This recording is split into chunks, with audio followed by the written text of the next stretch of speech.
Hello, and welcome back to Zenin Fanfics.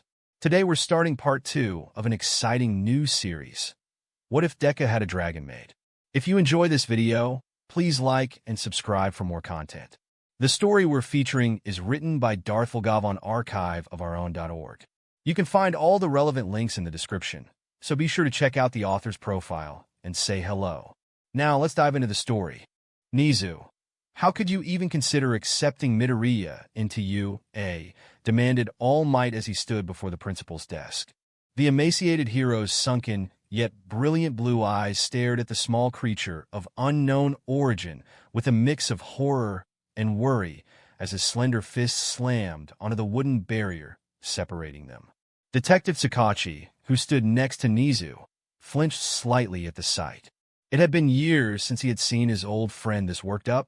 However, Nizu just continued to sit in his seat, looking up at the slender blonde man with his front paws pressed together.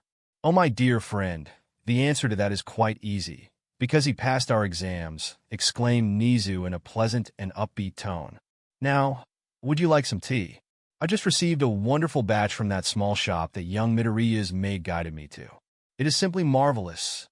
The chipper tone used by Nizu only seemed to rile up Skinny Might as he grabbed the desk edge with both hands.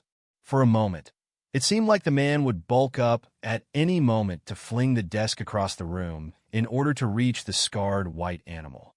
Thankfully, that didn't happen, though when All Might spoke next it was done in the lowest of growls. "Please, no games, principal," spoke All Might, his eyes locked on Nizu's to show how serious he was. "You know how serious this is?" Nizu, for his part, barely reacted beyond a small frown before speaking. "Yes, I am fully aware of how serious your concerns on the matter are, given that you outright refused to even record that young man's acceptance letter. It was for that reason I decided to personally interview the young Midoriya, discreetly questioning him to see if he was connected with All for One in any way with Detective Sakachi by my side. It was my hope that hearing this would alleviate your concerns about the boy." "Yagi, I never once left Nizu's side during the entire thing," stated Sakachi, his words causing the pro-hero to turn and look at his friend. "For the most part, he was completely honest with us. He genuinely doesn't know about All for One, believing that such a quirk doesn't exist. As for the maid and that young girl, nothing they said would lead me to believe that they were using Midoriya for that man." For a moment, All Might looked at the duo, before his eyes seemed to lower in both defeat and acceptance of their words. For the briefest of seconds, it felt like he was going to accept the matter. Yet, when he looked the detective in the eyes again, his hardened gaze told them that he was not yet satisfied. "You said he was honest for the most part," said All Might as he picked apart what he had been told. "When was he dishonest?" Sakachi fought the urge to sigh as he looked back at his old friend. "It was when he said he was a late bloomer," admitted the detective. "I will admit, when he lied about that, I was concerned. But that was the only thing he lied about." And as Nizu continued to question him, my doubts faded. Those words did little to reassure the symbol of peace as he looked at Nizu imploringly. Sakachi relayed this information to me as soon as we were in the car, driving away from the Midoriya residence. "I happen to be in full agreement with him," stated Nizu. "I disagree," All Might said with finality in his voice. "If there is even a chance that All for One is still alive, then we should not leave anything to chance. I say we suspend young Midoriya as we conduct a proper investigation, even if that means solitary confinement until he tells us the full truth." All Might looked like he wanted to keep talking, but Nizu cut him off by simply raising a paw. "All Might, while I appreciate your vigilance, I shall not go hauling students off the property and into police interrogations on mere suspicions. I shall need more proof," stated the unidentifiable mammal, all traces of pleasantness void from his voice. Instead, he was using a tone that indicated that he was beginning to lose his patience with the topic. Seeing that the conversation was over, All Might bulked up into his more muscular form before storming out of the office. Meanwhile, within the room of Katsuki Bakugo, he found himself in a weird emotional state as he looked at his test results. Ever since Deku had left Aldera, the explosive teen had felt off. There would be moments when he returned to his angry, overconfident old self. However, for the most part, he seemed to be in this weird state where he just felt out of it only to then be pulled out of it at the strangest moments. Like when he heard about a new pro hero making the scene, imagining how excited Deku would be as he scribbled in his notebook. That would bring a brief, fond smile to the teen's face before shaking his head. Or there were the times when he would see a weird puff of green hair, causing the teen to feel nervous and hopeful at the same time. But every time when the person turned around to show his face, a weird pit formed at the bottom of Bakugo's stomach when it was revealed not to be that shitty nerd. It was like he missed Deku or something. But those feelings were pushed to the side for the first time in months when All Might appeared on the holographic screen to give him his test results. Now the teen felt pride as he heard his idol praising him for his tenacity and his combat skills during the practical. A pride that did not diminish even when All Might slightly chastised him for not receiving any rescue points. Then it happened. Just as All Might seemed ready to say that he had gotten first place, fulfilling Bakugo's fantasy to make this moment perfect, the pro hero was interrupted by someone off-screen. While the teen couldn't hear what was being said, he could see the shift in the pro hero's expression. The smile faded as the hero began to look so irritated that it was impossible for him to hide it. For the first time in so long, Bakugo sat at the edge of his bed whilst gripping the sheets tightly as fear began to course through him. Had he F up somehow? No, that couldn't be it. If he had, then why send him this recording? They would have just sent a normal letter telling him what he had done wrong to make all his strong work be for nothing. Only a sick, sadistic, but would pull something like that. Fine, grumbled the pro hero, looking displeased. Just make sure we fix this in post. The image of All Might then turned to face the camera again. The recorded hero tried to smile, but any idiot with eyes could see that it was forced. As much as I would love to inform you that you got first place, young Bakugo, at this moment I cannot. There is a technical issue with one of the other student scores that is being looked into right now. With that, the scoreboard appeared on the screen, and what Bakugo beheld caused the entire world to mute. All Might was still talking, but nothing reached the explosive teen as he just stared at the name right above his own. Izuku Midoriya. His points were blanked out, but it was clear that somehow the damn nerd had gotten a higher score than him. Then he felt something inside of himself like the spark that lit the fuse of a massive explosion. Deku wasn't dead. He was still kicking around, alive and well. He wasn't sick anymore, looking pale as a ghost while on the verge of vomiting. How could he be? There was no way that SHD Stain could possibly have made it to the practical in that state. What's more, Deku had gotten into UA. Deku was going to UA, growled Bakugo aloud, fingers cracking as they curled in on themselves. As the teen glared at the name, his old self began to surge back up to the surface. He was going to go to school with the damn nerd once more. There he could get the answers to everything he wanted before putting that useless Deku back into his place. Never again would he be made to feel like he had been all this time. And as the savage grin appeared on his face, Bakugo knew he would be counting the days until they met once more. At the same time, I think this calls for a celebration, exclaimed Toru. To celebrate Mr. Midoriya leaving behind the feeble human race to become a superior dragon. Oh, and getting into that inferior human hero school. I can't help but notice how you said that last part like it was an afterthought, said Izuku, eyeing the dragon maid from his seat at the kitchen table with slight annoyance. If this bothered her, Toru clearly didn't show it as she continued to clean the dishes from the day's meal. However, it didn't last long as he was too happy to remain cross with her. Not when he had finally achieved the first part of his dream, to go to one of the top hero schools in the country. The same one that had taught many of the greatest heroes in Japan. People like Endeavor and All Might. Just then, Izuku felt a tug on his shirt. Looking down, he saw Kana looking up at him expectantly. Is it okay if I invite Satsuki? She asked while giving Midoriya a look that would melt even Endeavor's stony visage. Sure, that sounds like a good idea, said Izuku, causing Kana to gasp while her eyes widened in delight. With a smile on his face, Izuku reached down to pat the girl on the forehead. You know what? How about we ask if the entire Azuri family wants to join us? As he said this, Izuku noticed Toru's behavior shift drastically out of the corner of his eye. The maid was no longer washing the dishes, having stopped the moment Izuku began to pat the younger of the two dragon girls' head. She stared with blatant jealousy that even a blind man could see, along with a longing to rush over there and demand the same level of treatment. That was until Izuku brought up inviting the entire Azui family. "I suppose you plan on inviting that Sue girl as well?" said Toru, clearly not meant to be taken as a question. Around her a dark aura appeared to surround her, while veins grew out of her forehead. "Well," began Izuku as he fished out his phone. It took a moment as he was careful not to crush it with his newfound strength. But when he did, he brought up the text messages that he had received from his classmate. "She told me that she got in as well. So I thought it would be nice if we celebrated together. Our family with hers." At that, Toru frowned as irritation took over the rest of her features. She then walked around the kitchen sink with her hands on her hips while the dragon's eyes locked on Izuku's. "Mr. Midoriya," she began, only to then stop when she was halfway from her target. The dark aura that surrounded her suddenly faded as a thoughtful look took over. After another moment, a weird smile began to form, as did a look in her eyes that Izuku had seen more than once. "Did you just say our family?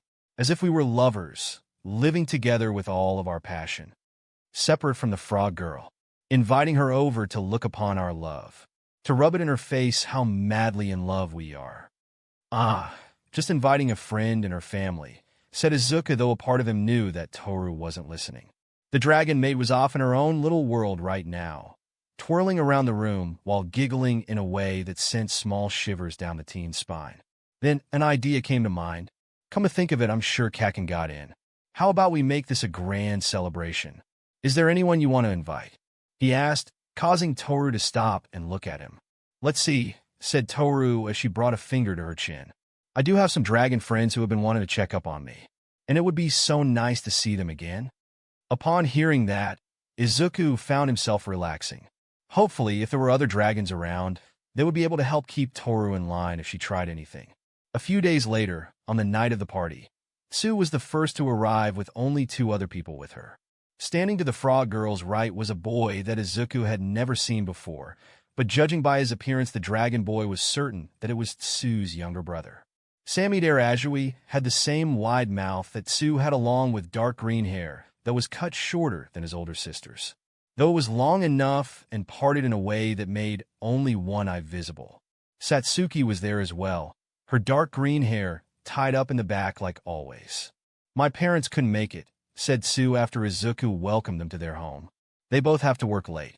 Ribbit, but they said we could stay here as long as we like." Sue then gave Izuku a knowing look. "What about your parents? Are they coming?" At that, Izuku couldn't hide how uncomfortable he felt in the moment before forcing a smile on his face. "No, they can't make it," he said. "But I sort of expected this. And I did get a message from my mom telling me that she's proud and that they will be sending us more money from now on." What he didn't say was that his mother had left out the part about him getting into the hero course. Something that stung the teen's heart, as he hoped it didn't mean what he thought it did. "But not your father?" asked Sue pointedly as they all walked into the living room. They're both Kana and Satsuki had already pulled out some cards to begin building a house out of them. At the same time, Sammy Dare had pulled out a game station from his backpack to begin setting it up. "And no," stammered Izuku, looking even more uncomfortable, something that Toru noticed from her spot in the kitchen. "Oh, I forgot to mention this, but a few other guests won't be coming," she said. "Mrs. Bakugo called earlier to inform me that both she and Tsundere won't be able to make it." "How did she even pick up on that term?" asked Izuku under his breath. Though he was thankful for the deflection, so he turned his focus to Toru, giving his dragon Maid his full attention. "I'm sorry to hear that. Did they say why?" Toru simply shrugged. "Something about not wanting our home destroyed by the Tsundere when he sees you," commented Toru before looking slightly annoyed. "Which is rather silly. As your wonderfully skilled and CC maid, it's my duty to make sure that the home remains in tip-top shape at all times. So naturally, I would never allow any harm to fall upon it. Still, she did ask me to pass along her congratulations on getting into the hero course. I don't think the apartment is their only concern." "Ribbit," said Sue, upon hearing that, put Izuku more at ease as he began to enjoy the party. As the party slowly began to get into the swing of things, a few people showed up to offer both teens congratulations on getting into the toughest hero school in the world. The first was Izuku's neighbor Yana, who gifted the group with a large bag of mandarins. As he left, loud noises could be heard coming from Sasakaib's apartment, making everyone at the party a little nervous. Just as Sue was suggesting that they go to check and see if there was a problem, there was a knock on the door. It was Sasakaib who had brought them a nice chestnut tea cake that she had just whipped up. A few minutes after she had left, Mr. Sohn knocked on the door with a wooden carving of All Might as a gift. As Mr. Sohn went to place the carving on the kitchen table, with Sue being impressed with his work and asking if he could make her a frog carving, the door rang again. "I got it," said Izuku, wishing to give Toru a hand as she was both busy in the kitchen as well as helping their guests.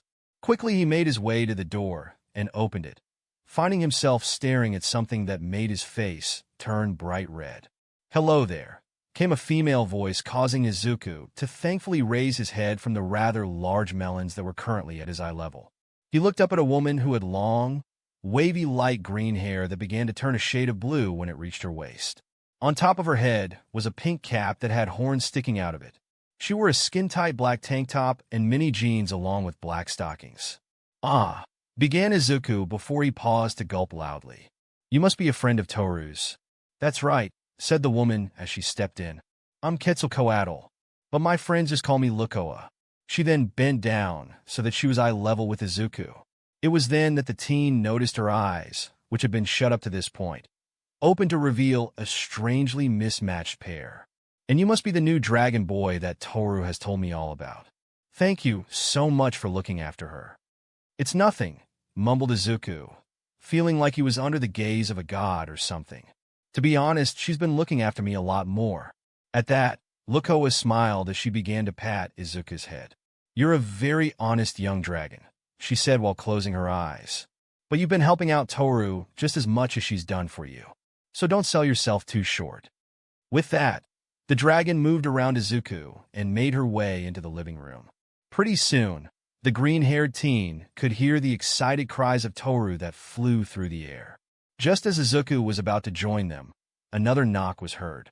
With a shrug, the teen turned right back around to open the door only to find a horrific visage before him. Darkness from this living nightmare seemed to creep and ooze into the apartment for only a moment before Izuku finally slammed the door shut. "Toru!" shouted Izuku while pressing his back against the door and spreading his wings to the fullest. Of course he knew what he was doing was pointless, as this thing could not only easily destroy the door, but the entire building in an instant, but he had to do something. "Yes?" asked Toru as she approached. "I think one of your friends is out there," said Izuku as he turned his head to glance at the door. "But they, well, aren't dressed for the occasion." "Oh," replied Toru as she tilted her head. Izuku nodded his head before reluctantly pulling himself away from the door and then opening it.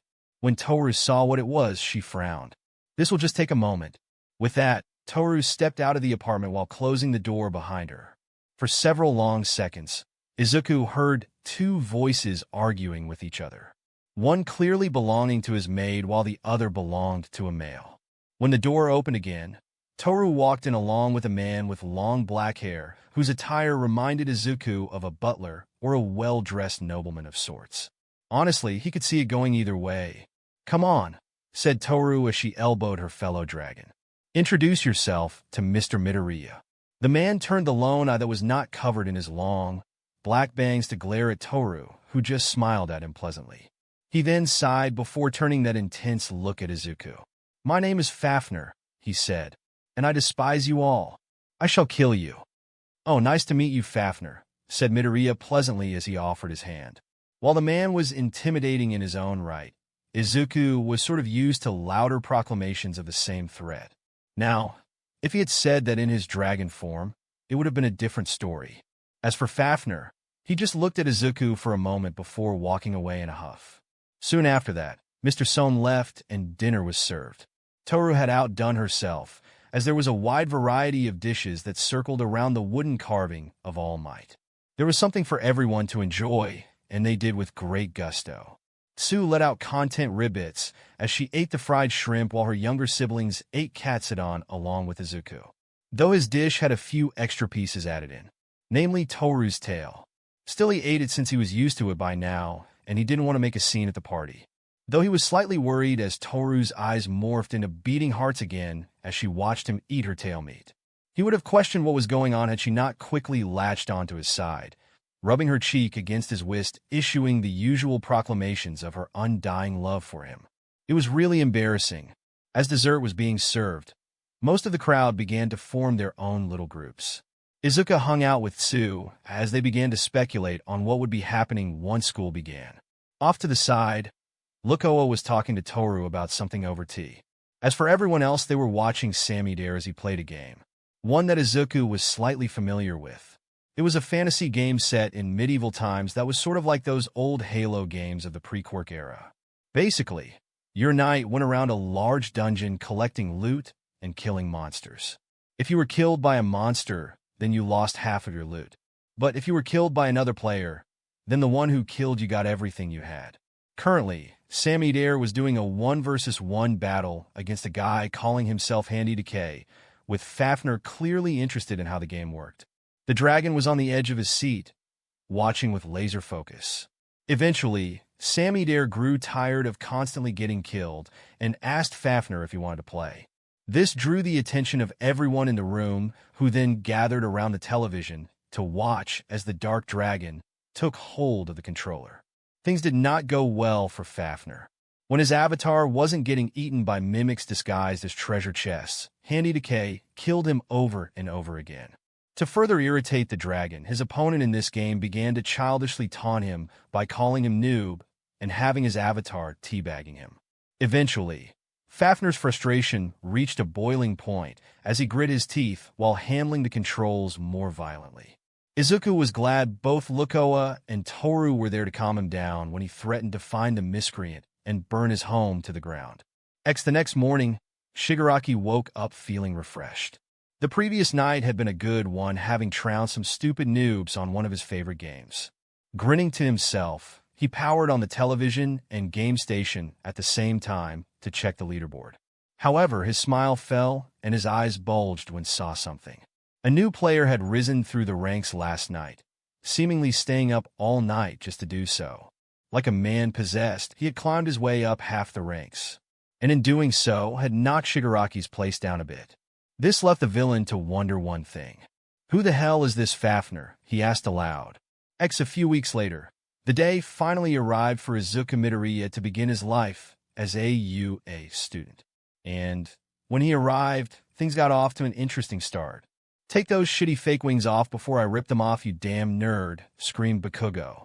"Keikachin, I see can't," cried Izuku as he raced around their shared homeroom. "They're real."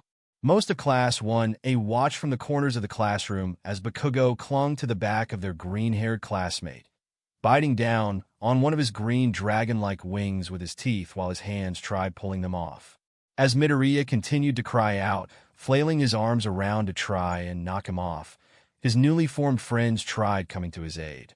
Yururika, the brunette he had saved during the entrance exam, was doing her best to try and pry the blonde off along with Tsu. Both were using their quirks on him. Yurarika to remove Bakugo's gravity, while Tsu had her long tongue wrapped around the teen's waist as she tried to pry him off. At the same time, Ida, a blue-haired teen that had just finished apologizing for chastising him during the exam, demanded that Bakugo cease his barbaric behavior. Yet, despite their best efforts, the explosion quirk user refused to get off Midoriya back.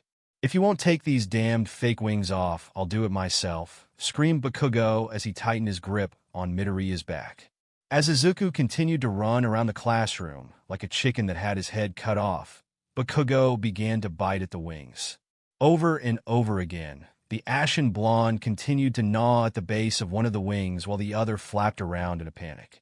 Then the door to the classroom suddenly slid open, an action that Izuku caught with his heightened dragon senses. There, lying on the ground, was a shabby and tired-looking man in a sleeping bag. Figuring this had to be either a teacher or someone employed by the school, Izuku shot to his seat with Bakugo. It was almost comical as Bakugo hadn't even noticed that Midoriya had stopped running as he continued to bite the wing without ever drawing a drop of blood. Well, At least one of you knows not to waste time," said the man as he unzipped his sleeping bag from the inside. A moment later he stood, revealing his all-black attire as he carried his yellow sleeping bag under his arm. As he entered the classroom, his words slowly began to take effect with the rest of the class, and it suddenly dawned on them that this man was their teacher. Quickly, everyone raced to their own seats to sit at attention, save Bakugo. The angry blonde still had his teeth on Izuku's wing, growling and tugging on it the way a dog does with a bone. He even went as far as using a hand on the other wing to try and tug it off. But when even this failed, Bakugo was forced to give up. With one last growl, he moved to his seat, right behind Midoriya, though his angry eyes never left him. "It took nearly all of you too long to react to my presence. This will not do. Time is precious in the heroics," continued the man as he made his way towards the front of the class. His eyes moved on them slowly across the students, as if analyzing each and every one. "My name is Shudo Aizawa. During your stay here at UA, I shall be your homeroom teacher." With that done, the man proceeded by pulling out a pile of UA gym uniforms from his sleeping bag and placing them on his desk. As the class looked at them with confusion and a little bit of revulsion, Aizawa ordered his students to put them on and met him outside in 10 minutes. While all his classmates did as they were told, Izuku quickly grabbed one of the uniforms before heading to a bathroom where he used the magic Toru taught him to make it look like he was wearing one of them. Then he placed the uniform he had taken from the teacher into his backpack in case he needed to turn it in somewhere. If he didn't, well, then he would have an official UA tracksuit as a souvenir. Because of his quick change, Izuku was the first to reach the field with plenty of time to spare, while earning a brief approving look from Mr. Aizawa. For a minute or two, the pair stood there in a comfortable silence. That ended when Izuku noticed his new homeroom teacher shooting an irritated glare off to the side. Looking in that direction, the Dragon Boy had expected to see something like other students running late for class or misbehaving. At first glance, it would have seemed like there was nothing there save for the buildings and trees. It was only thanks to his heightened dragon senses that he knew there was someone hiding behind the corner of a building. Who that was, he had no idea. But, seeing how Aizawa wasn't doing anything beyond glaring at it, the teen figured it wasn't anything he needed to worry about. It was only when they were nearing the end of the time limit set by Aizawa that the rest of the class began to make their way onto the field. "Good. You all made it within the allotted time," he said once the last person arrived. "Though, in the future, try not to cut it so close. This could mean the difference between saving many lives or none at all. Every second counts." Then, Aizawa paused to let out a sigh. "Today, you will all be participating in a quirk assessment test.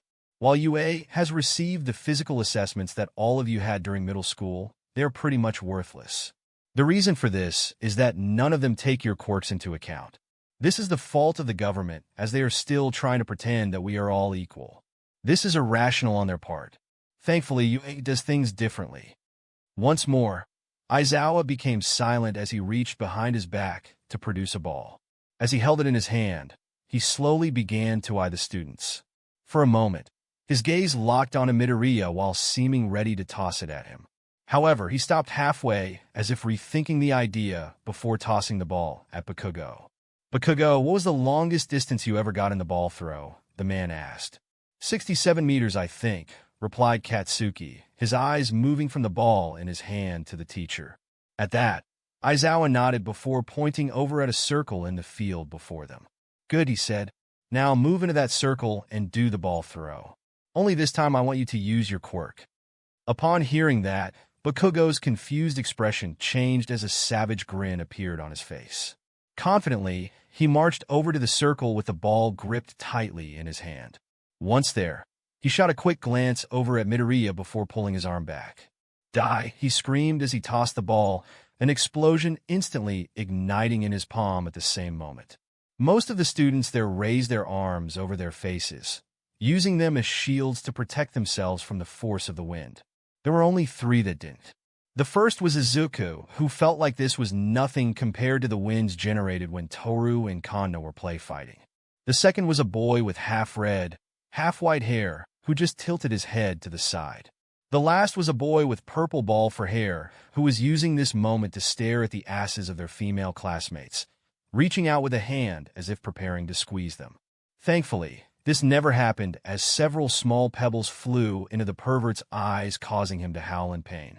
Moments later, a beeping noise could be heard coming from the small device in Izuku's hands. After giving it a careful look, the man then showed it to the class, revealing that Bakugo had thrown the ball over 700 meters. "This is the most accurate way to measure your current full potential," said Izuku as he lowered the device in his hand, while Bakugo returned to the group with a superior grin on his face. "For the rest of the day, all of you will be participating in a series of exercises meant to fully gauge your capabilities." "But sir," cried Ida as he raised his hand high into the air, "what about orientation? Surely you don't intend on having us miss such an important event so early into schooling here?" At that, Izuku's gaze hardened on the bespectacled teen. "You are all here to learn how to become heroes," he said while Ida lowered his hand, trembling slightly as he did. "I only have 3 short years to make sure you're ready for everything that the world will throw at you. As such, we don't have time for meaningless things like orientation." "All right," cried a boy with blonde hair that also had a black lightning mark in it. "This is what I'm talking about. We're going to have so much fun," said a girl who was almost completely pink. That, however, seemed to be the worst thing she could have said as the aura around Izuku became much darker. "Fun, you say?" he asked rhetorically. "You think your time here at UA will be all fun and games? Fine then, let's play a little game. I shall be recording everyone's scores during the assessment. Whoever gets the lowest score when this is all said and done will be kicked out of the hero program and expelled from UA." Upon hearing that, fear gripped at everyone's hearts as they gasped at the teacher. "You can't do that," cried Uraraka. "It's just not fair after we all worked so strong to get her." Izuku let out a little huff at that before turning his attention to the entire class. "I suppose some of you have heard that UA is not confined to such stringent practices that most other schools follow. Here, we teachers are allowed to run our classrooms as we see fit, meaning we can decide who stays and who goes. So, yes, I can do just that. As for it not being fair, then tell me this. Is it fair when a villain attacks at random? What about natural disasters? Are they fair? No. The world is full of unfairness. As heroes, it is your duty to combat all that is unfair in this world. Use these tests to prove to me your resolve. Show me that you all deserve to be here." Those words seemed to change the atmosphere of the group as all of the students grew a more somber look. Like the seriousness of what they had all signed up for was finally settling in after the excitement of getting into the school. All of them had a look in their eyes that said, "I will not fail." Seeing this look on his students, Izuku nodded in approval before telling them that they would be starting with the 50-meter dash. Yet, as Izuku made his way to the area with the rest of his class, he felt a hand land on his shoulder. Stopping, he turned to look, finding Izuku standing there. For a moment, they stood in complete silence. "Midoriya, there's going to be a special rule put in place for you," said the homeroom teacher once everyone else had moved on. "I was there, watching your performance during the entrance exam. Needless to say, you have potential. However, it will be meaningless if that monstrous strength of yours hurts your allies or the people you are trying to save. So for these events, I want to see what you can do without knocking anyone down unintentionally. Every time you do, you will receive a 0 in that event. Am I clear?" Izuku looked at his teacher with wide eyes, his cheeks beginning to burn with embarrassment before nodding. At the very least, it was a pleasant embarrassment from a teacher, the complete opposite of what his teachers back in Aldera used to inflict upon him. And he understood precisely what Izuku was telling him. After all, he wanted to be a hero who saved people with his power, not hurt them. Thankfully, he had been working on control with Kana and Toru, so he should be fine. He hoped. After watching several other students using their quirks on the 50-meter dash, it was finally his and Bakugo's turn. Naturally, Bakugo was snarling as they made their way to the starting line and looked like he would rather use his explosions to blow his classmate up rather than win the race. "Prepare to be sent packing, Deku," growled Bakugo as he got into a sprinting position. Izuku said nothing as his wings pressed along his back and shoulders as he too got into position. Neither teen had to wait long, as one of the robots helping with the test fired a starting pistol into the air. Instantly, Izuku pressed into the ground so strong that it left a decent-sized crater in the ground before seeming to vanish from sight only to reappear at the finish line. All before Bakugo could launch a single explosion from his palms. Time, 0001 seconds, announced the robot aloud. With a smile on his face, Izuku turned to look at everyone.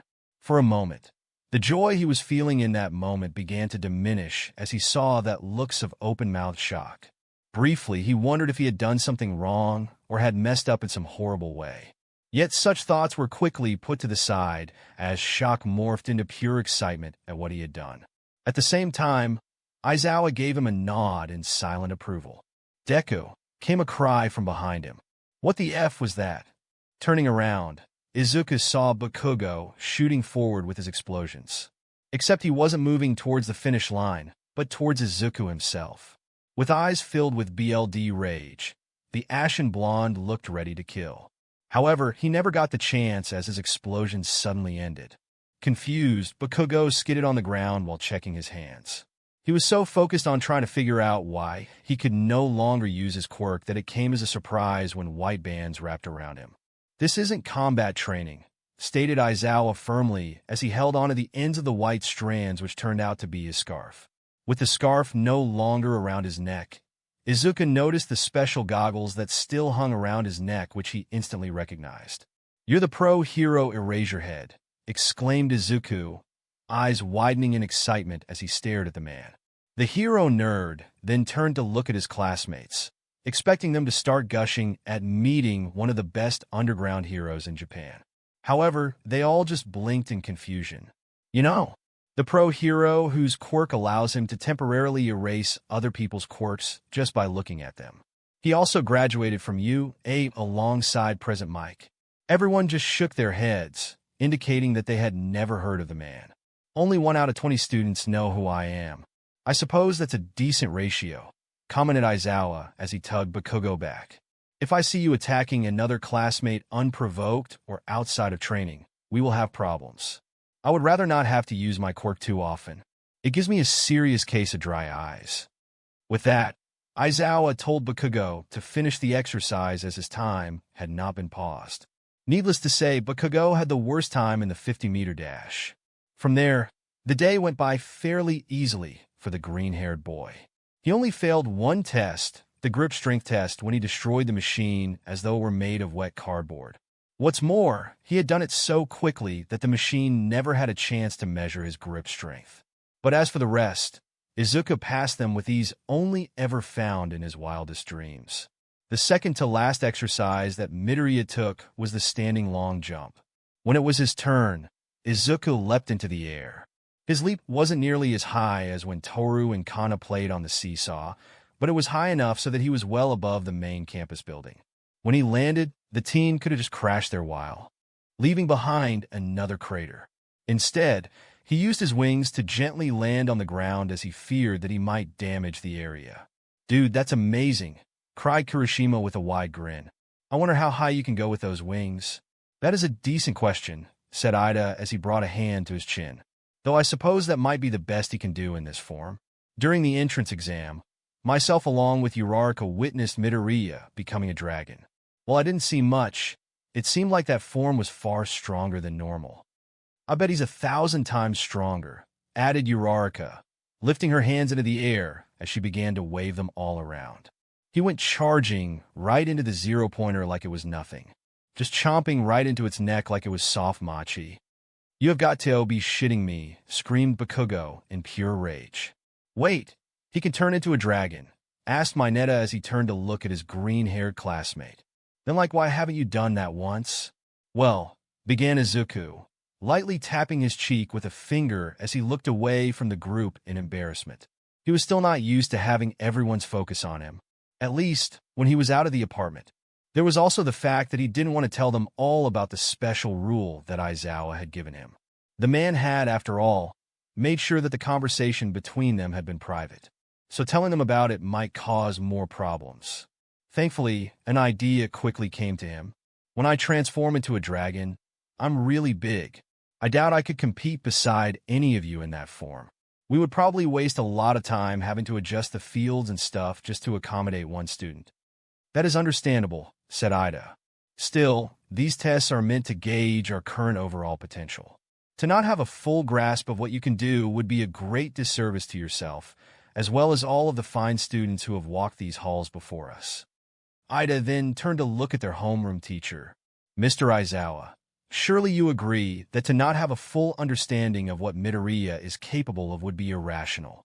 At that, Izawa let out a hum as he stroked his chin. For several long seconds, Izuku, along with the rest of the class, watched him like a hawk, all of them wondering what he would decide. Then finally he nodded slightly. You bring up a good point, said Izawa. We need to have an understanding of what Midoriya can do in both forms. However, to do so, we would need specialized equipment that would have to be made from scratch. Also, as Midoriya pointed out, we would need to repurpose the fields to accommodate his altered size. Things that we do not have time for today. As such, it would be more prudent to do all of this at a later time. With that said, I am also curious to see what he can do in his dragon form. With that said, Izawa approached his green-haired student while producing a white band that reminded Izuku of a bracelet. Once the man was close enough, he handed the item to Midoriya. That is a special measuring device we use here for special cases, he explained before glancing up at the sky. I want you to fly up as far as you feel comfortable. Once you do, come back down as fast as you can. After nodding, Izuku gestured to everyone to give him some room. Once his fellow heroes in training had backed away enough, Izuku transformed into his dragon form. Everyone let out a gasp upon seeing this, but that was the last Izuku heard before he shot up into the sky. Several times he beat his wings, soaring above the buildings and into the clouds. Higher and higher he went, never seeming to notice the winds buffering his body or the changing temperature. It was only when he began to see the stars in the sky did he pause before looping around in the air. With the mightiest flap of his wings, Izuku shot down towards the earth so quickly that he could have sworn he heard several booms behind him. While he knew he was traveling extremely quickly, his dragon senses allowed him to perceive time differently. Everything around him felt like it was standing still while he gently glided down towards the school below. As he neared his landing spot, Izuku opened his wings to come to a sudden stop. On all fours, he dropped onto the ground as time seemed to resume at its normal pace. It was then that a shockwave exploded all around him from the massive air displacement caused by his actions. All of his classmates were flung from where they stood, rolling across the ground. Izuku's dragon jaw dropped while a sweat drop appeared on the side of his head, worrying deep in his heart that everyone would hate him for this. Then, that was freaking awesome, yelled Siro as he got up. I know, right, shouted Kirishima as he too got onto his feet, instantly running over to the dragon that looked down at them. As the rest of the class began to rise, Izuku, who was still in his dragon form, got onto his hind legs before bowing in shame. I'm so sorry, everyone, he said with tears running down his face. I hope no one got hurt. It's fine, said another classmate, a girl by the name of Yayorozu. She approached the dragon's jaw before placing a hand on it. This was something that many of us asked to see. You were merely complying with our wishes. And seeing as how no one was hurt, it would be wrong for any of us to place blame upon you. Speak for yourself, complained Mineta. However, he was quickly silenced as most of the class began talking excitedly. Meanwhile, Izuku turned his attention to Izawa, who, somehow, remained standing where he had been. The man was looking at the tablet in his hands, eyes almost comically wide on his sleep-deprived face. When he finally looked up, the man had managed to regain most of his composure as he told the class to stop wasting time and to move on to the final exercise. This was the ball throw. Like before with Bakugo, everyone went into the circle and proceeded to throw the ball as best they could. Izuku, who had turned back into human form as the ball, was simply too small for him to hold in his dragon form. He watched in silent amazement at all the different ways that the rest of the class used their quirks to try and get as much distance as possible. For some, like Kirishima and Kaminari, this just wasn't their event, while people like Uraraka got massively higher scores. The only one that had Izuku tilting his head was Yaoyorozu, who created a cannon to fire the ball. Now, mind you, it was an impressive feat to create something that big, but why a cannon? Couldn't she create a rocket launcher or something? Or was she going with simpler is better? He would have to ask her later. Then, eventually, it was Izuku's turn. Midoriya, since everyone is a fair distance away, I'd like you to go all out on this one, said Aizawa as he handed his student the ball. Izuku nodded as he mentally thanked himself for all the weird trivia he had gathered over the years about UA. Like, for example, due to all the sanctioned quirk usage and the potential for something to go wrong, the area above the school was a no-fly zone. Meaning that, unlike with Toru's attempts to get a sunny day with her laser breath, he didn't need to worry about hitting a plane by accident. Now in the circle, Izuku tossed the ball with all his might. Hurricane-level winds seemed to shoot out from all around him as the ball rocketed through the air.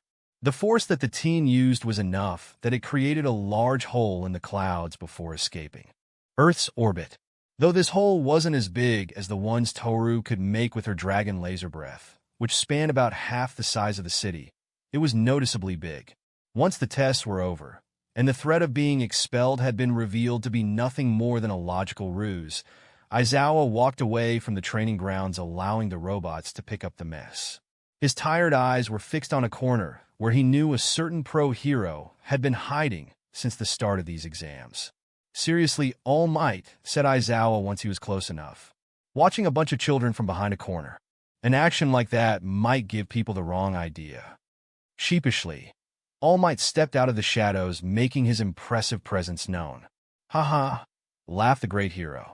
"Sorry about that. I was just a little curious to see how the new rookies were doing." "Well, I'd better be off." As All Might turned, Aizawa let out an annoyed sigh before his eyes flashed red. The sound alone was enough to make the large man halt in his tracks. "Just watching the students, spoke the underground hero, his tone less than amused. "Wasting your precious time in that form when you could have easily just pretended to be a different teacher. Or monitor them from inside the teacher's office. No, you had your eyes on only one of my students. Don't think I didn't see you flinch whenever that student stepped up to use his quirk, or how you gritted your teeth when the class cheered him on." For a moment, neither hero said a word as All Might kept his back to Aizawa. Then, slowly, the underground hero let out another sigh. "What do you have against Midoriya?" asked Aizawa at last, not wanting to beat around the bush any longer than he had to. That caused All Might to turn his head to look at his fellow teacher, the man's famous smile gone from his face. "I sadly cannot say," said All Might, in a rare, harsh, and serious tone that not many would associate with the hero. "Not now, at least. Just be wary of the boy." With that, All Might began to walk away, leaving behind a frowning Aizawa. "I'm in no mood for your dramatics," was all that the darkly dressed man could say. The next day, Class 1A sat with brimming excitement as they awaited their first heroic lesson of the school year. For most of the class, the day had gone by like they were in any other school. The lessons were what one would call fairly standard, with things like art history, English, math, classical literature, and so on. The only difference was who was teaching them: the heroes. For Izuku, he sat in every class doing his best to contain the utter joy he felt until he was vibrating with excitement. Literally. And due to his new dragon abilities, his vibrations destroyed his desk more than once. This led to some interesting conversations with the staff. "Oh my," cooed Midnight when Izuku's desk fell apart, one of the screws somehow embedding itself into the wall. "Looks like someone is happy to see me." The older woman then licked her lips in a manner that caused most of the class to shiver and blush. Izuku, on the other hand, "You have no idea," he exclaimed with his hands balled up in a fist while standing next to the remains of his desk, waiting for the robots to return to repair and reinforce it. Again, still he stood there looking at the woman with stars, rather than lusty hearts, in his eyes. "You're Namiri Kiyama, the pro hero Midnight. You hold one of the highest records in Japan for the least amount of property damage and villain injury. In fact, I think how you took down the Grand Taylor bank robber was a perfect showcase on why your quirk is so amazing." "Do you now?" purred Midnight, gently placing 2 fingers over her lips, giving the teen a sultry look as she leaned against the teacher's desk. However, While everyone else blushed and looked away, Izuku didn't seem fazed. Oh my! Do any of my other students remember that one? No. Oh, you're all such naughty boys and girls. Midoriya, do you mind recounting that story for the class? Of course, replied Izuku, stars still his eyes as he nodded. Grand Taylor had a quirk called BLD thread. By mixing his BLD with various threads to create clothing, he could take control of their movements for a certain amount of time. But it was only the parts of the body that were covered, and it had a time limit based on the amount of BLD used. He managed to add some of his specially made threads into security guard uniforms of certain banks, forcing them to wear gloves in order to gain control of their hands. Then he would rob them and use his captives as human shields. Only, on his last job, he chose the city where your agency was located. Rather than bursting through the door, Midnight managed to get into the air duct system, where she then used her quirk. Everyone practically fell asleep at the same time. Lame, muttered Bakugo. Oh yes, cried Midnight as she began to hold herself, body trembling as she began to sway. Such a good boy you are. Her cries and the tone she used had a certain effect on her students, many of whom began to leak BLD out of their noses. None more so than Mineta. No, cried the grape-themed teen as his nosebleed began to go out of control, one hand holding his nose while the other was doing its best to scoop up the life-giving liquid. No, stay in your home. Daddy needs you there to stay alive. It's also rumored that you and the pro-hero best genist might be a couple, continued Izuku, his tone indicating that he was one of the few students who had not been bothered at all by how Midnight was acting. Speaking of the woman, the pro-hero instantly froze as she looked at Izuku. Though honestly, I don't put a lot of weight behind it.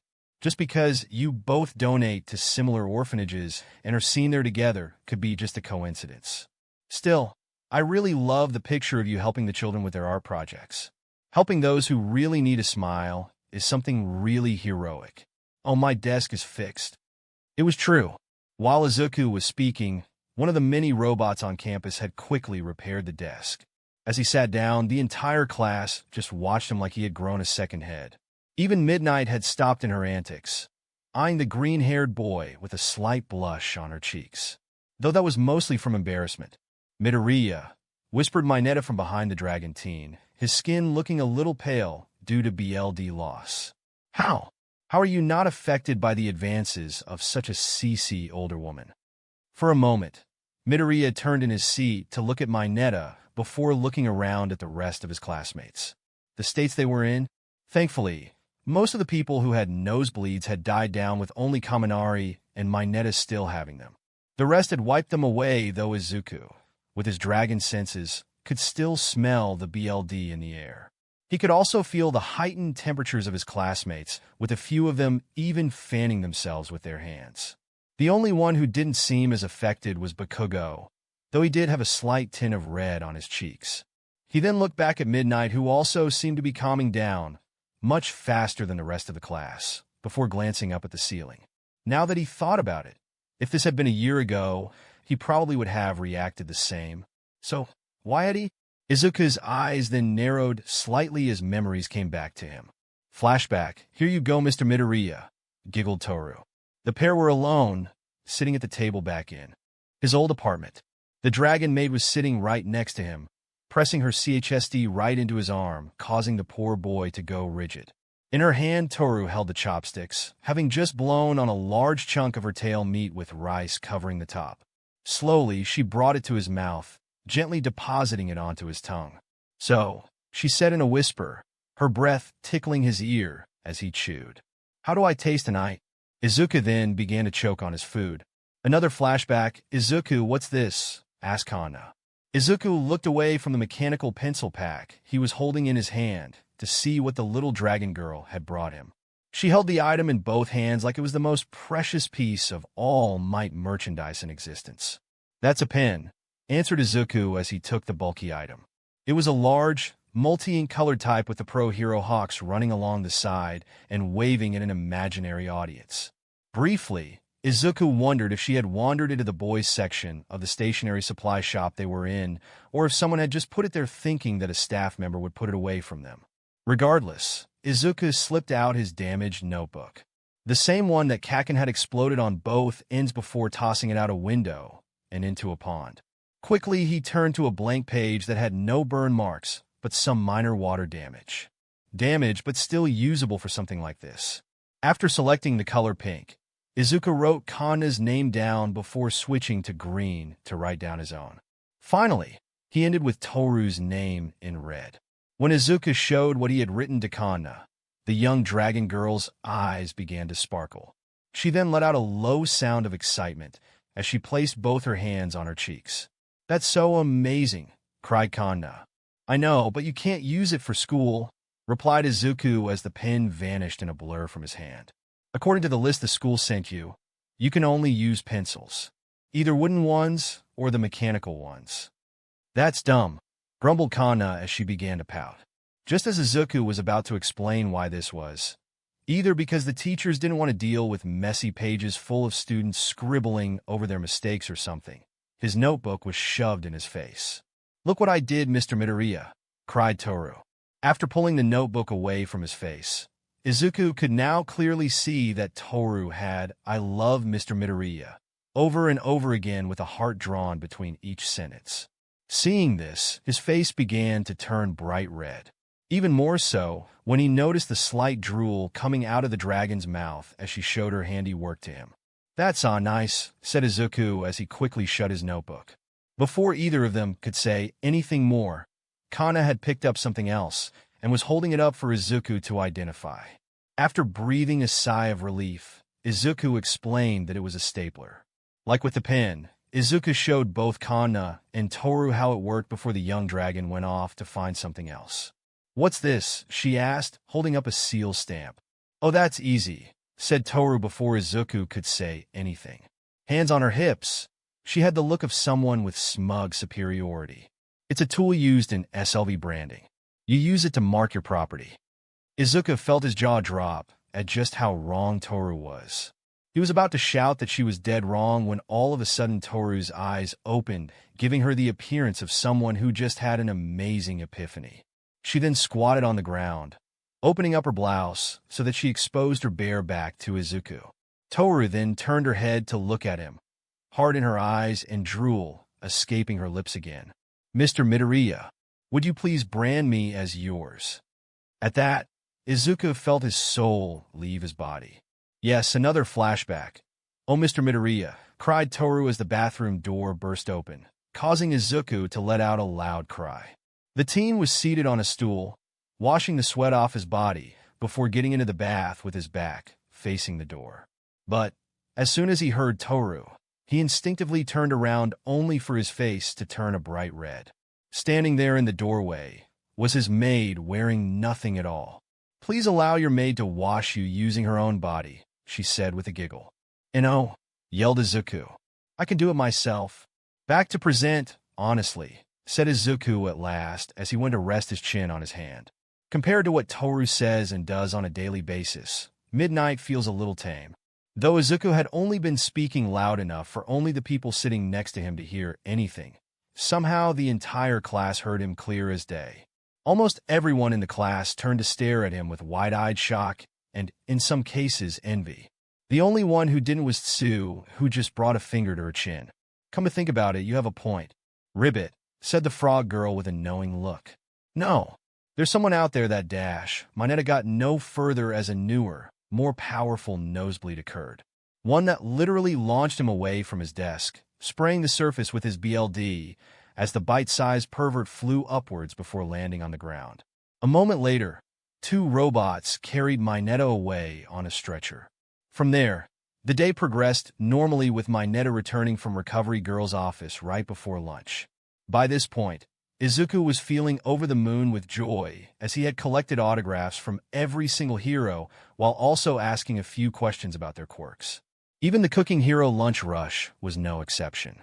Honestly, there was a part of him that wished he could preserve the first meal he had gotten at this school. However, all of that paled in comparison to the single class that would be taking up the remainder of their afternoon. The one that only people in the hero course would be taking, heroics. So it was no surprise to see that everyone in 1A was looking excited. "I wonder who our teacher is going to be," asked a very excited Izuku, doing his best not to destroy his desk again. While they were not programmed with a personality, somehow Izuku could tell that the robots here were getting really annoyed with him. "I bet it's All Might," exclaimed Kirishima, Izuku's red-haired classmate with sharp, jagged teeth. "I mean, who else are they going to get?" That caught Izuku's attention, causing him to WHP his head around and stare at Kirishima. "Wait, All Might is teaching here." As Kirishima looked at the dragon teen in confusion, Tsu turned to give Izuku a look. "Don't you remember Midoriya? He said it himself in my acceptance video." "Ribbit." "Whoa, seriously? All Might was the one giving you your acceptance speech?" asked a shocked Kirishima. "You're lucky. I got Principal Nizu. But afterwards, he did tell me that All Might was joining that staff. Guess whoever did yours just failed to mention it."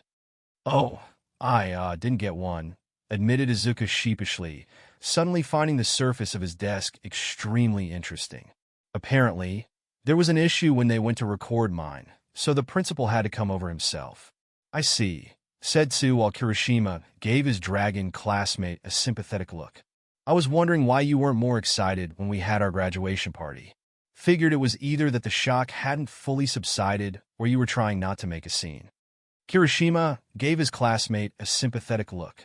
But before he could say anything, Bakugo loudly set his feet on his desk while leaning back in his seat. "They were probably lying to you," stated Bakugo, loud enough for the entire class to hear him. "Didn't want to waste a special holographic recorder on your shitty butt." Then, before anyone could respond to that, "I am here, coming through the door like a normal person," declared All Might as the door was moved open. The class gasped and cheered in delight as All Might strode into the room, taking large, exaggerated steps toward the front of the room. And for a moment, Izuku joined in, allowing his fanboy nature to shine brightly once again. That is until All Might began to scan the room, the hero's famous smile vanishing when he looked directly at the teen.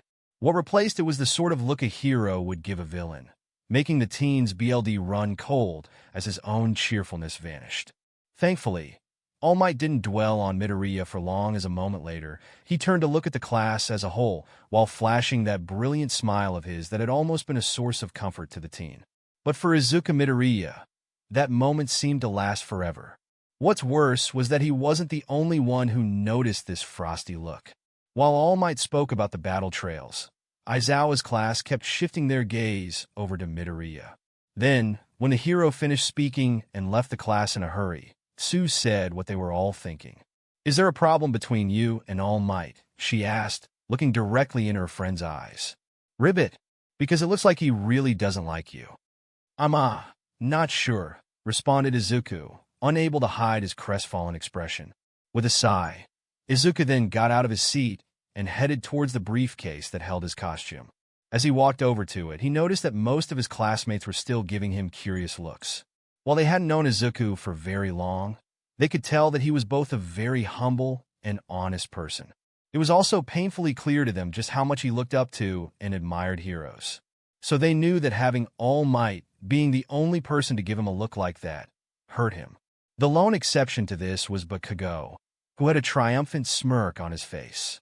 "I bet he remembers me from that rooftop," thought Izuku as he grabbed his own case, swallowing down the worry that was forming in his gut. I mean, how could he forget the stupid kid who grabbed onto his leg and then found out his secret?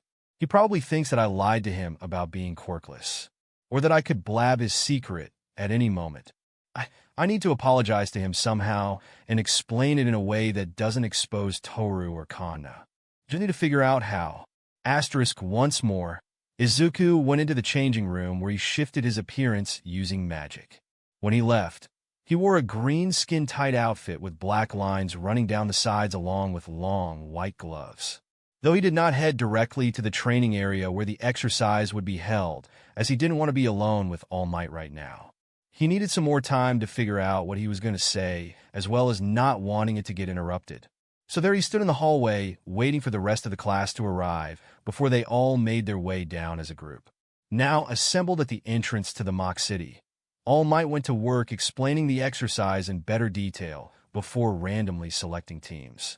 It seemed that luck was on Midoriya's side, as he was not partnered with Bakugo, but instead Tsu.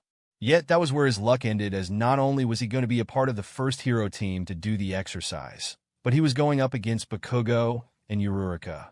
If only they were the worst of it. After the villain team went inside, All Might handed the heroes their capture tape, as well as a blueprint of the building to Tsu, all while keeping his frosty gaze on Izuku, causing both teens to feel like at any moment one of those fists would collide with Izuku's skull. "Then, I will be watching you closely," said All Might, teeth gritted so that his voice came out as a growl. That was all he said before walking away, as though nothing had happened. "He really has it out for you." "Ribbit," said Tsu once the man was out of earshot. She then turned to look at Izuku, her eyes filled with concern. "I think you should talk to Mr. Aizawa about this. Or maybe Principal Nizu." Hearing that caught Izuku off guard. A brief moment of panic appeared on his face.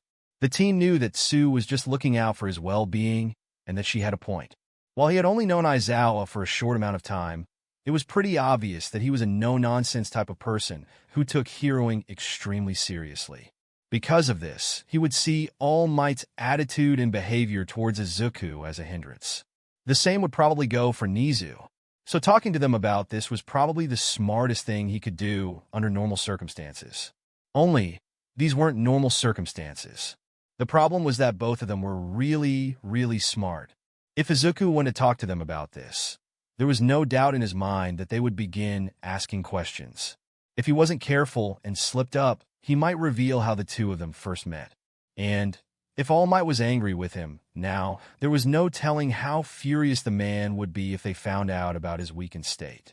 That was supposed to be a super big secret after all. It's nothing, Tsu. I've dealt with worse, replied Izuku honestly. That doesn't mean you should. Ribbit, countered Tsu. I'll be fine, said Izuku as he tried his best to waive the concern.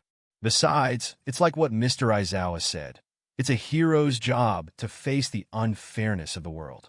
I'll just work strong to show All Might the type of person I am. So let's start right now and figure out how we're going to win this.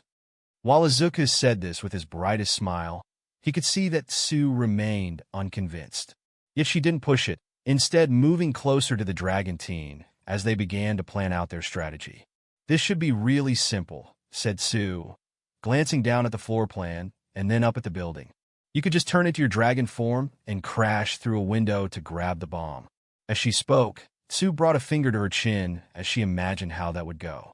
Her imagination was, for some reason, drawn in crayon. There, a cartoonish and more friendly version of Izuku's dragon form stood next to a poorly drawn version of the building. She then watched in her mind as the dragon reached into the building before plucking out the bomb. Maybe, but wouldn't that defeat the purpose of the test, questioned Izuku. This is supposed to be a team indoor training exercise. I don't want you to be graded down because I did all the work. Plus, what if we get marked down if we cause structural damage to the building? At that, Tsu tilted her head. Do you really think you would do that? I mean, heroes damage property all the time, and they never seem to get into any trouble. Not all the time, said Izuku as he called up some of his memories of watching hero news. There have been times when a hero got penalized for excessive damages.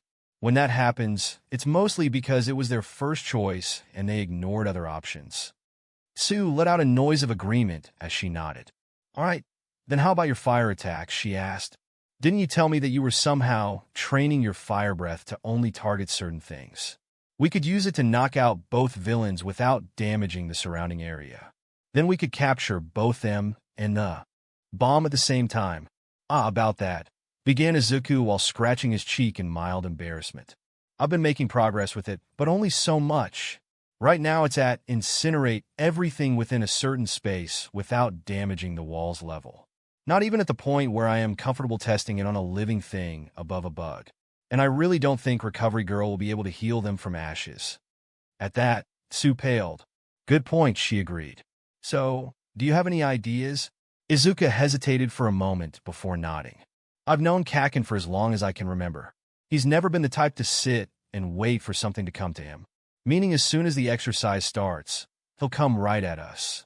He's also not the type of person who likes to rely on others, so he'll most likely go off on his own, leaving Uraraka to either follow him or guard the bomb on her own.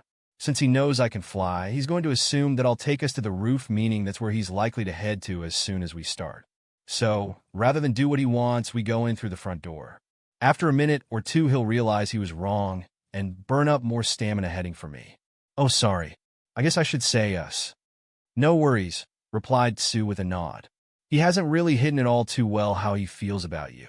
If Izawa hadn't stopped him yesterday, he would have attacked you for sure. Ribbit. But now he has full permission to fight, even using his quirk. I'm pretty certain that he'll be gunning for you specifically. Ribbit. Now it was Izuku's turn to nod. And that's what I plan on taking advantage of, he stated.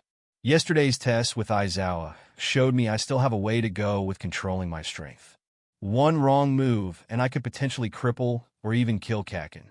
But I know I can take his blasts. So while Kaken focuses on me, I'd like for you to deal with Uraraka and the bomb.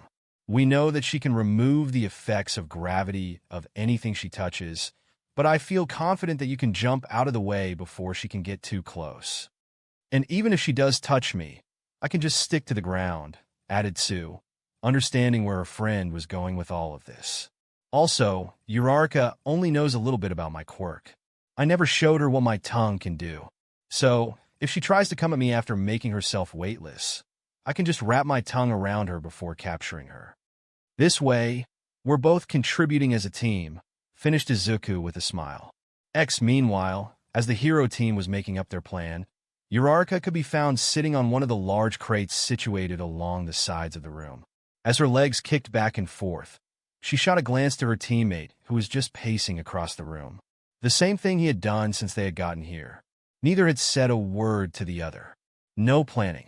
No coming up with any ideas. Not even of "it's nice to work with you." The only noises that could be heard was when Uraraka's feet hit the wooden crate a little too strong, and Bakugo occasionally grinding his teeth a little too strong. Finally, Uraraka couldn't take it anymore. She wanted to pass this test. She had to do well in this class if she wanted to fulfill her dream to better support her family. Meaning she had to take the plunge and talk. So, she began, her voice sounding as awkward as she felt. "Do you want to talk about how we're dash? You do whatever you want," snarled Bakugo as he suddenly stopped in his pacing. Currently his back was towards her, hands clenched in a fist that would have drawn BLD had it not been for the special gloves he was wearing. "I'm going to beat that worthless Deku and the frog myself." "Deku," echoed Uraraka, her face scrunching up a little as she thought about the word. "Isn't that what you called Midoriya yesterday?" Suddenly, her eyes brightened to the point where it was like sunshine was emanating from her body. "Is that like a childhood nickname? Like that word for, you can do it? That's so sweet of you. You two must be friends to Dash." Uraraka was then silenced as Bakugo finally turned his head so that he looked at her with one eye. Somehow, that red orb seemed all the more murderous. "That little SHD is not my friend," he snarled. "He's worthless. More than that, he's been hiding that quirk from me for years. Pretending to be quirkless all while laughing about it behind my back. Then he goes and pretends to be sick, living alone in that apartment with that stupid, ugly cosplaying maid of his just so he can get us to drag our sorry asses to his place to deliver him his missing assignments. But he was laughing at us the moment the door closed. Then he makes all the other losers worry about him by suddenly changing schools. Bet that's when he finally dropped the act so he and Frog Beach could have a good laugh." Maybe it's just me, but I don't know what's so funny about that," said Uraraka. "Seems needlessly drawn out for some kind of joke. Are you sure you're not projecting your dash?" Before Uraraka could finish her sentence, All Might's voice came booming in to inform everyone that the test had started. Without missing a beat, Bakugo raced out of the room screaming the entire way. As for Uraraka, she just sighed before giving the bomb a deadpan expression. "Guess it's just you and me, Bommy," she said. Then, a slight smile crept onto her face. "So, since it's just us girls, what do you think of calling Midoriya Deku from now on? It's kind of cute, don't you think?" The bomb remained silent, causing Uraraka to let out a huff. "Well, I think it's cute. But moving on, do you think there's something going on between Deku and Bakugo? Like their dash?" "I am not a tsundere," screamed Bakugo as he ran past the door, heading back from the roof towards the ground floor at a frightening pace. "Eep!" cried Uraraka as she jumped to her feet before hiding behind the bomb. "Bommy, protect me?" Izuku and Tsu walked carefully side by side through the deserted hallways of the mock building. Both carefully listened for the sounds of footsteps running down the hallway, a slew of swearing, or explosions as they went.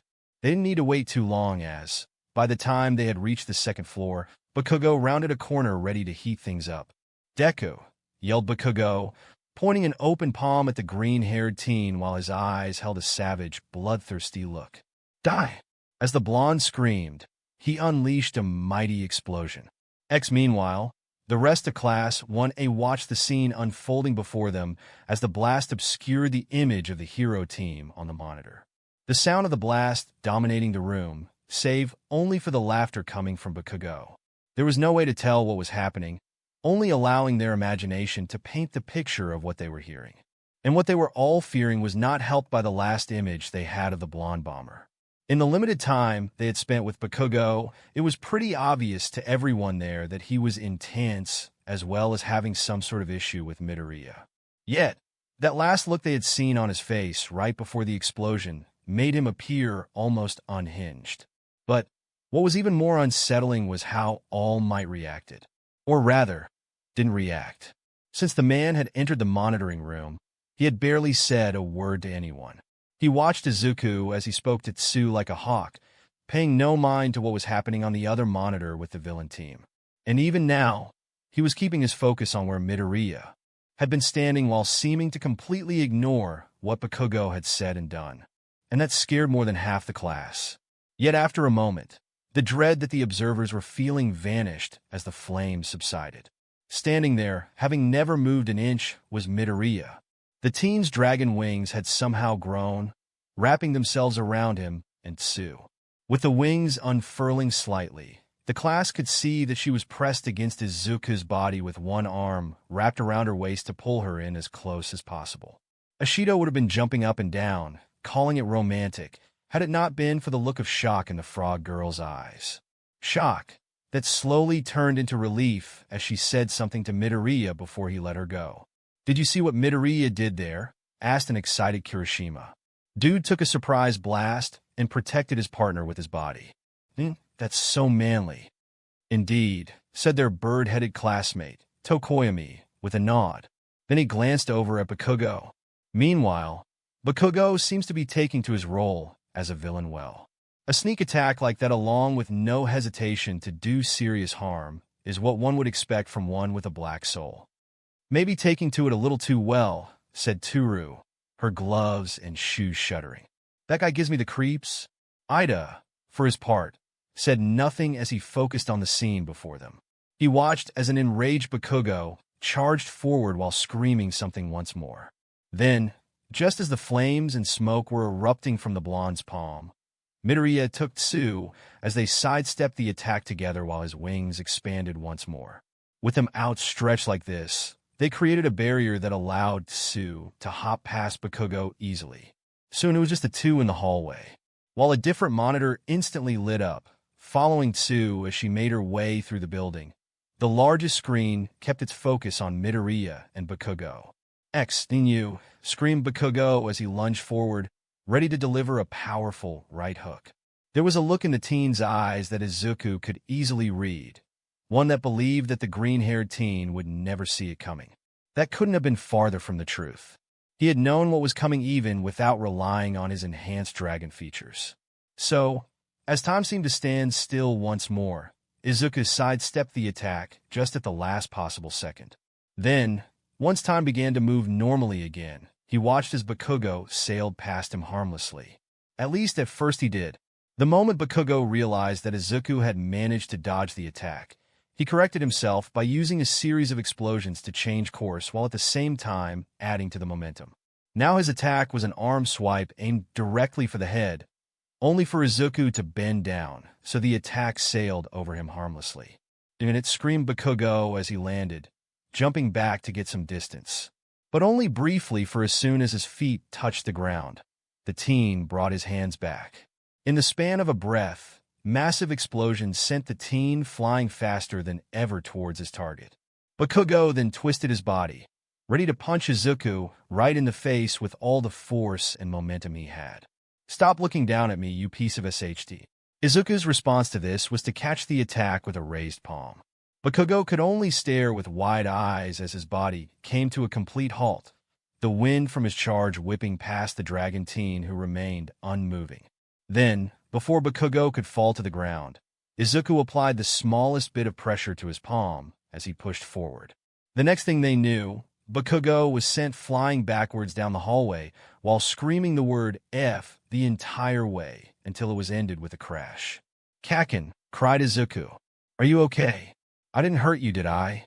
For several tense seconds, the silence that followed ate away at the teen's nerves, fearful that he had injured a longtime friend. But before he could say anything else, an explosion erupted from the dark hallway. "Stop looking down on me," screamed Bakugo as she rocketed towards Izuku.